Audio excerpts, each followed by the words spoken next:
I'm delighted to introduce Alan Orr, a class of 2011 Lambda Fellow in Genre Fiction.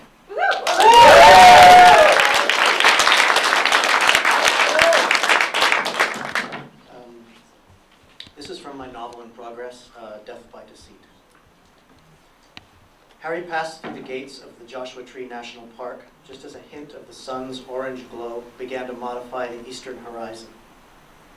As he drove on, he began to think he wouldn't be able to find that specific tree on that particular hill. But then he passed the twisty curve and the rocky outcropping that seemed familiar, and there it was. He pulled into the parking area where he'd stopped with Lee last summer. Now it seemed like a lifetime ago.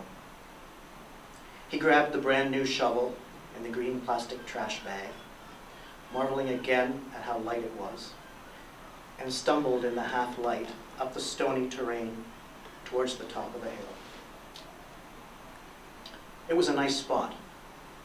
If he squinted, he imagined he could see the distant shadowy outline of Mount San Jacinto lurking over the faint orange glow of Palm Springs.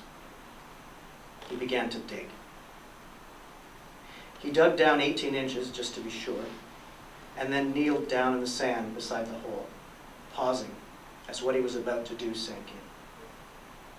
He took a deep breath, reached into the green plastic trash bag, and pulled out a simple but elegant bronze funeral urn. Not sure what to expect, Harry tentatively poured the contents of the urn into the hole. Huh? A plastic bag slid out. Why can't this be easy? Harry carefully tore open a corner of the thick bag and gingerly spilled the contents into the grave. It's like kitty litter. A few quarts of kitty litter. Harry contemplated it as he filled in the grave. That's what it's all about. That's all you get in the end, a few quarts of kitty litter. Some sick joke that is. Still kneeling, he carefully leveled the top of the grave with the back of the shovel and patted it smooth as he thought about the unfunny joke. His anger began to percolate as he tapped the shovel on top of the grave. Gradually, the tapping became more assertive and more forceful. As he thought about the events surrounding Lee's death in Mexico, about the stolen car, and about the woman Lee had run off with, Harry's anger became volcanic.